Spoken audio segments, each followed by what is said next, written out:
Oke, Assalamualaikum warahmatullahi wabarakatuh. Salam Om Swastiastu, Namo Buddhaya, salam kebajikan bagi kita semua.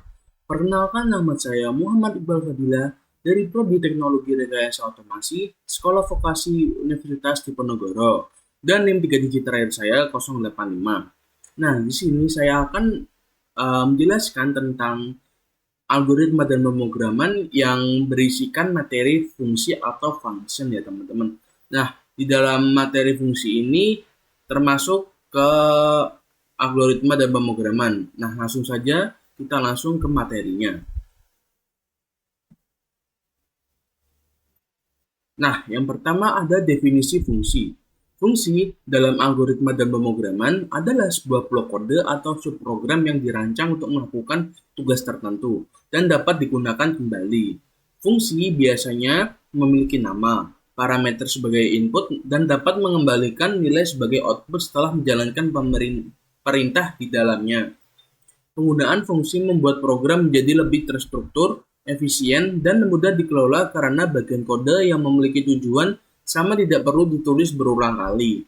Dalam konteks algoritma, fungsi dapat dianggap sebagai langkah atau prosedur terpisah yang menerima data masukan, memproses, dan menghasilkan keluaran sesuai logika yang telah ditentukan. Misalnya, dalam bahasa pemrograman Python, fungsi didefinisikan menggunakan kata kunci def. Sedangkan dalam bahasa lain atau bahasa C atau Java menggunakan function atau void. Nah, dengan demikian fungsi ini membantu memecah program besar menjadi bagian-bagian kecil yang lebih mudah dipahami dan digunakan kembali. Nah, fungsi ini di dalam algoritma dan pemrograman bisa menggunakan bahasa pemrograman Python yang didefinisikan def dan bahasa C dengan menggunakan function atau void ya teman-teman. Nah, fungsi ini dapat membantu kita memecah program yang awalnya program itu besar menjadi bagian-bagian terkecil ya teman-teman. Jadinya kita lebih dapat memahami lebih mudah. Nah, kemudian fungsi ini memiliki parameter sebagai input dan mengembalikan nilai sebagai output setelah menjalankan perintah di dalamnya. Nah, parameter ini kan sebagai input dan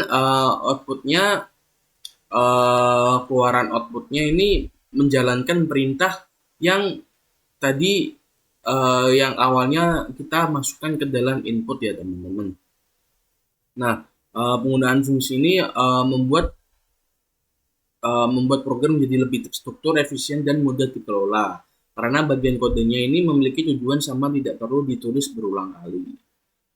Oke, next. Kemudian ada input dan output fungsi. Nah, untuk input dan output dalam fungsi merupakan bagian penting yang menentukan bagaimana data masuk dan keluar sebuah fungsi. Input fungsi adalah nilai data atau nilai yang dikirimkan ke dalam fungsi agar dapat diproses. Input ini biasanya disebut parameter atau argumen dan digunakan oleh fungsi untuk menjalankan perintah tertentu. Sementara itu, output hasil atau nilai yang dikembalikan oleh fungsi setelah prosesnya di dalamnya selesai dilakukan. Output ini digunakan untuk memberikan hasil perhitungan, keputusan, atau informasi lain kepada bagian program yang memanggil fungsi tersebut. Nah, sebagai contoh, di dalam bahasa pemrograman Python, fungsi dapat memiliki salah satu atau beberapa input dan dapat menghasilkan satu output menggunakan perintah return. Nah, contohnya di sini ada def kali A, B. Kemudian di bawahnya ada return, kemudian A kali B. Nah, ini sebagai contoh ya teman-teman. Nah, ini dia menggunakan output keluaran perintah return, yang artinya dia memerintah untuk yang di atas mengkalikan variabel A dengan variabel B. Oke, next.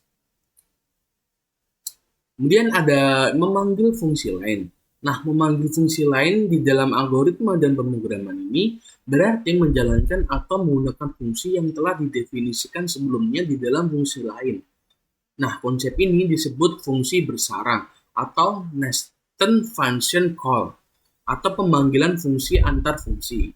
Nah, tujuannya ini untuk program menjadi lebih modular, efisien, dan mudah dibaca. Karena kan setiap fungsi ini memiliki tugas tertentu ya teman-teman, yang dapat digunakan kembali oleh fungsi lain. Ketika sebuah fungsi memanggil fungsi lain, program akan berpindah sementara untuk menjalankan fungsi yang dipanggil tersebut. Nah, kemudian kembali ke fungsi pemanggil setelah prosesnya selesai. Hal ini memungkinkan pengembang membangun program yang kompleks dari kumpulan fungsi kecil yang saling bekerja sama. Nah, sebagai contoh di dalam Python, fungsi ini contohnya ada fungsi persegi panjang ya untuk memanggil fungsi kali. Itu yang berguna untuk menghitung luas dengan cara fungsi kali dapat digunakan kembali tanpa perlu menulis ulang rumus perkalian sehingga kode menjadi lebih efisien dan mudah dikelola. Nah, di sini ada return, kemudian di bawahnya ada def persegi panjang atau lebar, luas sama dengan kali. Dia memanggil fungsi kali di dalam fungsi persegi panjang, return luas. Nah, di sini ada persegi panjang, kemudian dia memanggil 5,3 yang di dalam fungsi lain ya teman-teman. Kemudian ada outputnya 5 dikali 3 itu 15. Nah, untuk memanggil fungsi lain ke fungsi yang sekarang, contohnya mungkin banyak ya teman-teman, bukan perkalian saja, mungkin pembagian juga bisa, bertambahan, perkurangan, nah itu juga bisa ya teman-teman untuk contohnya. Oke, next. Nah, kemudian ada fungsi di Python atau dua bagian ya. Fungsi di Python ini memiliki dua bagian utama, yaitu bagian definisi fungsi dan bagian pemanggilan fungsi. Nah, yang pertama ini ada bagian definisi fungsi. Nah, bagian ini digunakan untuk mendefinisikan atau membuat fungsi. Definisi fungsi diawali dengan kata kunci def, diikuti oleh nama fungsi dan parameter jika ada, dan diakhiri dengan tanda titik dua. Nah, di bawahnya terdapat blok kode yang berisi perintah yang akan dijalankan ketika fungsi dipanggil. Nah, biasanya fungsi dapat mengembalikan hasilnya menggunakan perintah return. Nah, di sini ada def sapa dalam kurung nama, kemudian return halo, terus nama kita siapa. Nah, kemudian ada pemanggilan fungsi. Nah, setelah fungsi didefinisikan, bagian ini digunakan untuk menjalankan atau memanggil fungsi tersebut. Pemanggilan dilakukan dengan menulis nama fungsi diikuti tanda kurung dan jika fungsi memiliki parameter, maka nilai argumennya ditulis di dalam kurung. Nah, di sini ada print siapa, kemudian kita masukkan nama kita, semisal Iqbal. Nah, nanti hasilnya outputnya ini ada halo, Iqbal. Itu ya teman-teman. Oke, next. Nah, kemudian ada scope variabel. Nah, scope variabel ini di dalam algoritma dan pemrograman adalah cakupan atau jangkauan di mana sebuah variabel dapat diakses atau digunakan yang di dalam program. Dengan kata lain, scope menentukan di mana variabel tersebut hidup dan dapat dikenali oleh program. Scope sangat penting karena akan membantu mengatur penggunaan variabel agar tidak saling bertabrakan atau menimbulkan kesalahan logika dalam program. Nah, secara umum terdapat dua jenis scope variabel utama. Yang pertama ada variabel lokal atau local scope. Nah, variabel lokal ini variabel yang dideklarasikan di dalam fungsi atau blok kode tertentu dan hanya dapat digunakan di dalam fungsi tersebut. Nah, ketika fungsi selesai dijalankan, maka variabel lokal ini akan hilang ya teman-teman, atau tidak lagi dikenali oleh program. Nah, contohnya di sini ada def hitung, semisal x-nya 10. Kemudian hitung. Ini variabel lokal untuk x-nya. Terus kemudian print x. Terus di bawahnya ada hitung. Kemudian ada print x. Nah, ini akan error karena si variabel x ini tidak dikenal di luar fungsi. Maka dia tidak akan muncul ya teman-teman di program kita atau akan hilang. Nah, ketika selesai kita jalankan. Kemudian ada variabel global atau global scope. Nah, variabel global adalah variabel yang dideklarasikan di luar fungsi, sehingga dapat diakses dari mana saja di dalam program. Nah, termasuk di dalam fungsi. Namun, jika di dalam fungsi dibuat variabel dengan nama yang sama, maka variabel lokal akan menutupi atau override, menutupi variabel global. Nah, contohnya di sini ada X sama dengan 20, ini variabel global. Kemudian def tampil, kemudian kita mengeprint X, ini variabel X, kemudian kita bisa mengakses variabel global. Nah, untuk yang variabel global ini kita bisa ambil dari uh, di luar fungsi. Semisal kita contoh dapat mengakses dari mana program tersebut. Nah, maka kita bisa mengambil program yang sebelumnya ke program yang baru. Jadinya kita tidak usah membuat variabel global yang baru ya teman-teman. Oke, next. Nah, kemudian ada flowchart fungsi ya teman-teman. Nah, kalian sudah tahu kan yang sebelum-sebelumnya sudah saya jelaskan tentang flowchart ini. Nah, tapi ini flowchartnya berisikan tentang flowchart fungsi.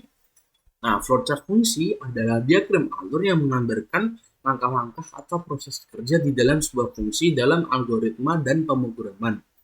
Nah, flowchart ini membantu memahami bagaimana fungsi menerima input, memproses data, dan menghasilkan output.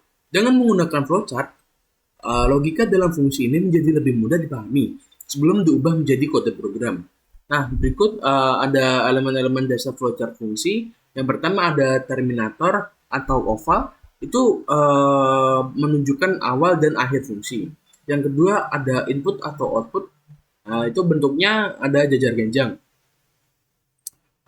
Menunjukkan yang dimana dia menunjukkan proses menerima input atau menghasilkan output. Dan ada yang ketiga ada proses, itu bentuknya persegi panjang, menunjukkan operasi atau perhitungan di dalam fungsi. Dan ada yang keempat ada decision atau bentuknya itu belah ketupat. Nah, itu menunjukkan proses pengambilan keputusan. Nah, ini opsional ya teman-teman jika fungsi ini memiliki kondisi. Nah, kemudian ada panah atau arrow, itu menunjukkan arah alur proses. Nah, dan ini ada gambar flowchart fungsinya. Jadi, ini flowchartnya masih sederhana ya teman-teman, belum flowchart yang benar-benar kompleks. Nah, untuk penjelasan alurnya kita mulai dari sini, kemudian kita menggunakan jajar genjong yang dimana itu input yang berartikan input, dan ini langsung saja input panjang dan lebarnya berapa, terus kemudian kita menghitung proses. Nah, luasnya kan rumus persegi panjang tadi kan panjang kali lebar, luasnya rumus luas. Nah, kemudian kita langsung menghasilkan hasil perhitungan. Semisal panjangnya 6, lebarnya 6. Nah, itu kan 6 kali 6, 36. Nah, ini 36, angka 36 ini, variabel 36 ini yang dari proses perhitungan. Nah, ini akan ditampilkan di dalam ini. Ditampilkan hasil luasnya berapa. Semisal tadi kan 6 dikali 6 hasilnya 36. Nah, dia langsung otomatis ditampilkan di dalam sini.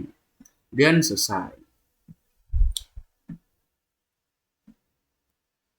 Oke, sekian untuk materi fungsi kali ini. Sebelumnya saya akan menjelaskan tentang project yang dimana berisikan fungsi dan project yang dimana berhubungan dengan fungsi ya teman-teman. Nah, kita langsung saja ke projectnya. Nah, kita sudah masuk ke dalam project di Scratch fungsi ya teman-teman. Ya, ini cukup panjang ya dan bertumpuk-tumpuk. Mungkin kita bisa mulai dari sini. di blok ini when green flag klik itu untuk memulai untuk memulai langsung scratch-nya, untuk memulai scratch. Kemudian itu ada print instruksi. Ini kita ini dulu ya, kita running dulu. Welcome to the calculator. Number one, satu, number two mungkin 6. Ini kita bisa milih ya teman-teman. Iya. Nah, ini untuk yang tadi itu kan ada pengurangan. Yang pertama itu ada perkalian. Yang kedua itu ada pengurangan. 3, ini 5. Nah, yang ketiga ini ada, ini ada perkalian.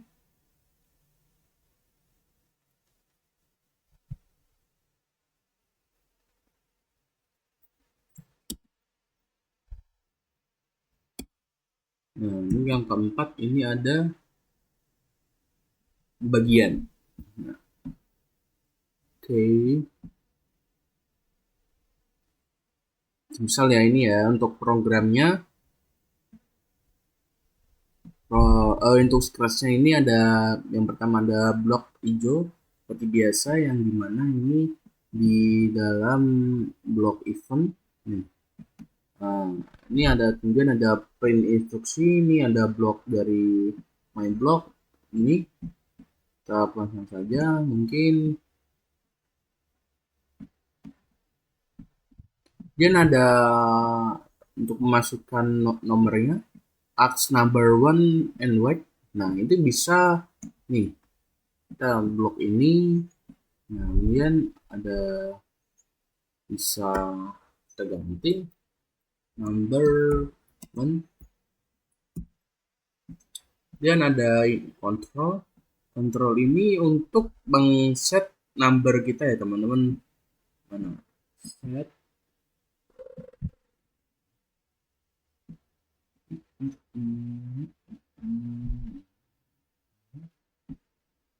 Nah, ini di dalam blok kontrol, dan ada ini lagi di dalam blok sensing. Kita masukkan, kita klik and drop. Kemudian ada set number 2 lagi untuk blok control. Dan di sini ada if. If ini untuk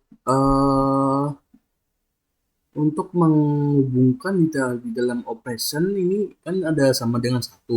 Dan ada add two numbers, itu number 2 dan number 1, number 2. Nah, kemudian ini ada operation 2, ini ada subtract two number. Itu kan untuk yang di dalam operasi yang kedua. Dan itu number 1 atau number 2. Kemudian ada operation yang ketiga, ini operation ketiga ini multiply two number.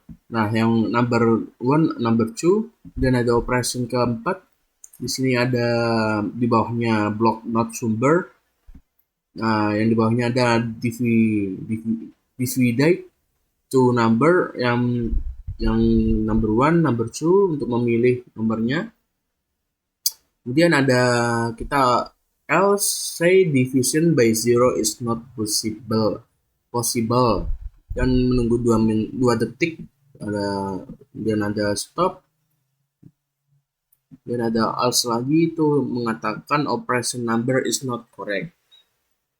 Nah, ini untuk 2 ini mungkin jika kita hasilnya tidak sesuai dengan bloknya, maka dia akan muncul ini, operation number is not correct.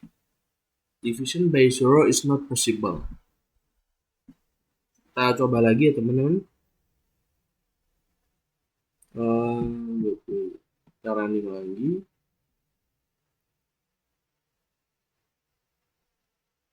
Number 1 mungkin berapa? 9.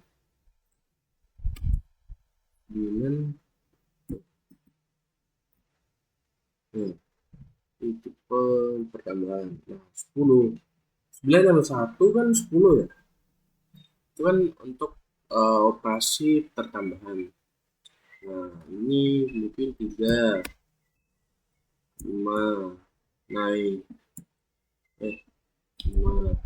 Nah, itu bentuk pengurangan. Nah, ini goreng 5 kan min, min 2. Saran lagi, lupa untuk dikawal. Mungkin uh, 10 dikali 10 dapat, nah 100. Ini untuk perkalian dan ada pembagian. Nanti pembagiannya 9 bagi 3. Ini 4. Nah, 9 bagi 3 itu hasilnya 3. Nah, ini kan materinya dari fungsi ya teman-teman. Nah, kita bisa membuat kayak kalkulator sederhana yang dari scratch ini ya teman-teman. Jadinya kita bisa membuat kalkulator sederhana dari blok-blok scratch. Contohnya tadi kita membuat merunning scratch-nya untuk operasi pertambahan, pengurangan, perkalian, dan pembagian. Nah, untuk blok-blok scratch ini mungkin ya untuk pemula mungkin ini cukup rumit karena kan uh, ini saling bertumpukan ya teman-teman. Nah, ini di sini, oh ya ini juga belum saya jelaskan ya tadi ya. Ini ada blok ini untuk yang awal. Tadi ada welcome to the calculator. Nah, di sini dan ini. Nah, itu untuk awalnya yang tadi ya teman-teman untuk untuk uh, waktu kita mau merunning blok scratch-nya. Nah, itu akan muncul welcome the calculator. Kemudian dia untuk operasi tipe operasinya untuk memilih dua nomor dan untuk dua nomor untuk operasi tipe operasinya. Nah, ini define, subtract, multiply, number two, number one, number two. Nah, kurang lebih sama ya teman-teman dari yang kiri sama kanan ini, yang dimana kita yang kiri sebelah kiri define untuk add two number one, number two, kemudian ada define untuk subtract ini subtract two numbers, number one, number two, dan ada multiply two number one, number two. Nah, ini untuk multiply dan divided two number. Nah, untuk di sini ada divided two number one, number two. Nah, oke, untuk project fungsi scratch-nya sudah selesai. Mungkin saya sudah jelaskan. Kemudian ini saya akan menjelaskan project school grades ya teman-teman dari Scratch dan Python. Nah, untuk sekarang Python dulu. Nah, sekarang kita running dulu ya teman-teman. Nah, next grade mungkin one.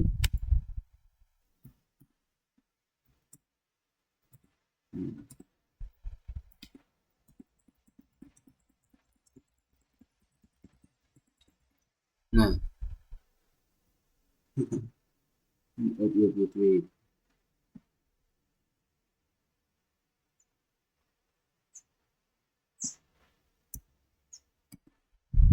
Two.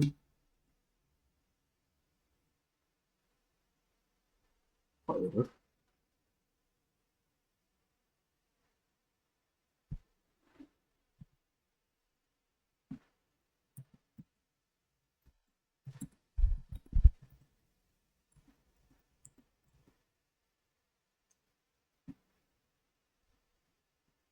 Nah, untuk grade-nya ini mungkin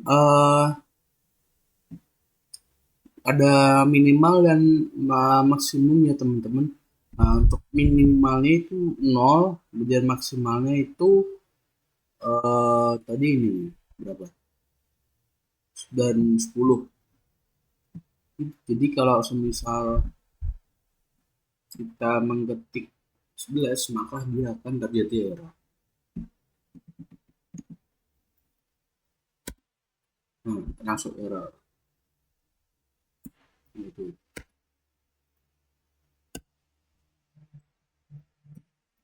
Hmm. Nih.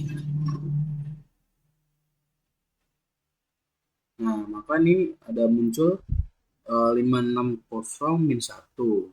Nah, untuk ini minimalnya 0, maksimalnya 6.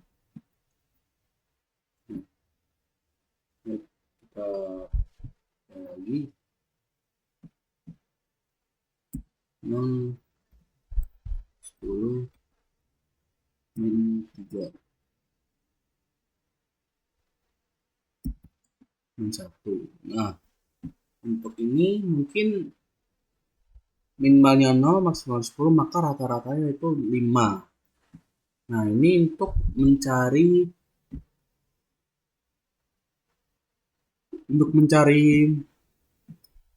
dalam kode program Python ini untuk mencari minimal angkanya berapa, maksimal angkanya berapa, kemudian ada rata-ratanya langsung berapa.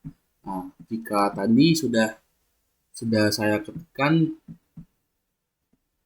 tadi kan ada semisal angkanya 8, ini 10, 100, maka ini min 1. Nah, untuk minimalnya 8, maksimalnya 8, kemudian rata-ratanya juga 8. Lihat. Ini 10, ini 8, ini 1. Nah, untuk minimal 8, maksimalnya 10, maka rata-ratanya dia akan 9.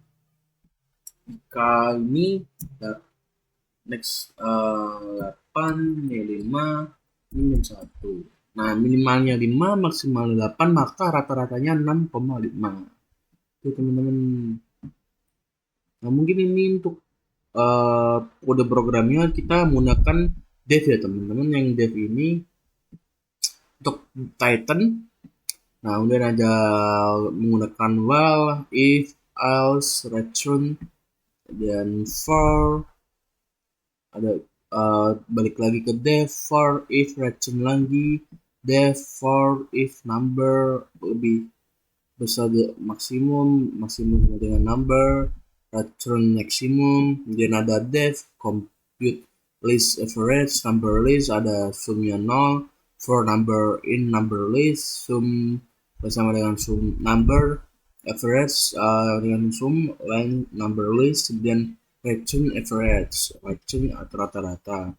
Dan ada grades ini untuk memprogram gradesnya, yang ini untuk memprogram rata-ratanya, ini untuk memprogram maksimum, ini untuk memprogram minimum. Nah, untuk grades ini ada sama dengan grades from user, if len grades, dan terus kemudian ada print you've not given any grade, kemudian exit, dan print grades, kemudian print you've given plus string line grades, kemudian ada grades. Nah, minimum sama dengan compute list minimum atau grade, dan maksimum sama dengan compute list maksimum atau grade, dan average compute list average grade. Nah, dan di sini yang terakhir ada print minimal plus string minimum, dan ada max plus string maximum, average plus string average. Nah, untuk mengeprint yang dimana ya, angka minimal, angka minimum, angka maksimum, kemudian angka rata-ratanya. Nah, ini untuk Python ya teman-teman. Mungkin untuk Python sendiri mungkin cukup sederhana ya dibanding blok-blok dari Scratch. Karena kan ini Mungkin bagi orang beda-beda ya, tapi bagi saya mungkin lebih sederhana Python, karena kan ini untuk projectnya sendiri, eh ini kan untuk mencari rata-rata nilai maksimal, nilai minimal, nilai maksimal, dan rata-rata. Nah, jika kita masukkan nilai maksimalnya 10, nilai minimalnya 8, maka tadi disebutkan nih teman-teman, nih 10, nih 8, terus nih 1. Nah, dan rata-ratanya 9. Oke, mungkin sudah cukup untuk Python. Kita lanjut ke project School Grade on Scratch. Nah, nih yang dari awal dari kalian dulu teman-teman. Nah, ini yang pertama ada block when green flag click. Ya, itu sudah pasti ya teman-teman, karena kan itu untuk memulai suatu blok. Nah, kemudian ada delete all of grade, kemudian get itu termasuk ke dalam blok variabel. Adalah block sound, get grade from user, dan ada block if. Block if ini untuk menjadi 3 tumpukan ya teman-teman. Ada length of grades, ada yang mengatakan you have not given any grade dan menunggu 2 detik. Ini ada stop all. Nah, ini kemudian ada block say join untuk ini tumpuk 3 ya. Tumpuk 3 bloknya mengatakan join you've given, kemudian grade-nya lack of grade, ini ada grade-nya lagi yang menunggu 2 detik, kemudian compute list minimum grade, compute list maximum grade, kemudian ada compute list average. Nah, ini ada nilai minimal, minimum, maksimal. Nah, minimal ada minimal, maksimal, ada minimum, maksimum, kemudian average. Nah, kita coba langsung running saja teman-teman. Mungkin 9, 3. Nah, maka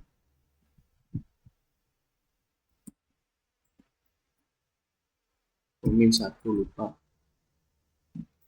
Nah, ini untuk 4 grade teman-teman. Nah, minimalnya 1, maksimalnya 9. Maka rata-ratanya 3,5.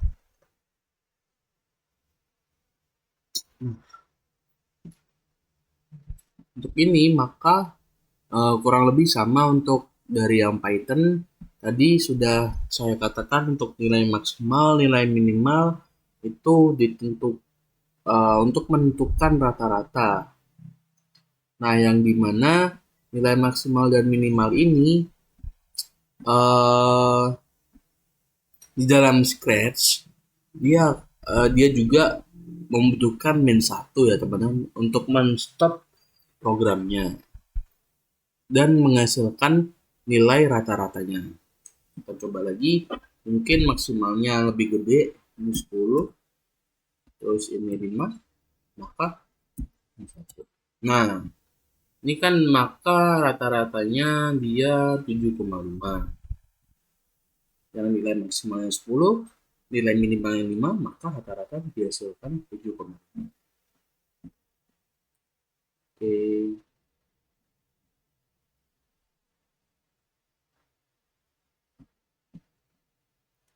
Oke, mungkin sudah selesai saya jelaskan tentang project Scratch, Python, dan project School Grade dan project fungsi. Nah, kita kembali lagi ke materi kita tadi yang di WPT.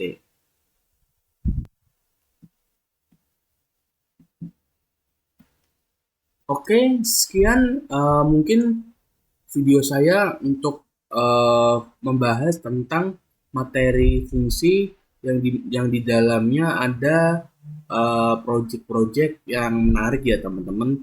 Kalian bisa nyoba sendiri, bisa memprogram sendiri, bisa membuat blog-blog sendiri. Nah, itu sangat menarik sekali untuk dicoba dikarenakan jika jika kita tertantang oleh suatu apa ya, tertantang oleh suatu tantangan, maka kita kalau semisal kita berhasil menyelesaikan tantangannya, kita langsung ekspresinya tuh langsung senang banget teman-teman. Nah itu kayak tadi kayak kita mengerjakan program Python, mengerjakan blok-blok Scratch. Nah itu kalau semisal kita berhasil menciptakan programnya tersebut, maka hati kita dan semisal suasana kita langsung senang karena kan kita berhasil menciptakan inovasi terbaru. Contohnya tadi ada inovasi kalkulator sederhana. Nah itu bisa kalkulator sederhana ini bisa menggunakan fungsi ya teman-teman atau function. Nah kemudian ada nilai maksimal, nilai minimal itu untuk menghasilkan rata-rata. Nah dan tadi kita agak unik ya teman, karena kan tadi ada untuk menyelesaikan itu harus perlu min 1. Oke, sekian untuk materi fungsi kali ini, fungsi algoritma pemrograman. Semoga kalian suka dengan video saya. Saya tutup untuk materi kali ini. Assalamualaikum warahmatullahi wabarakatuh.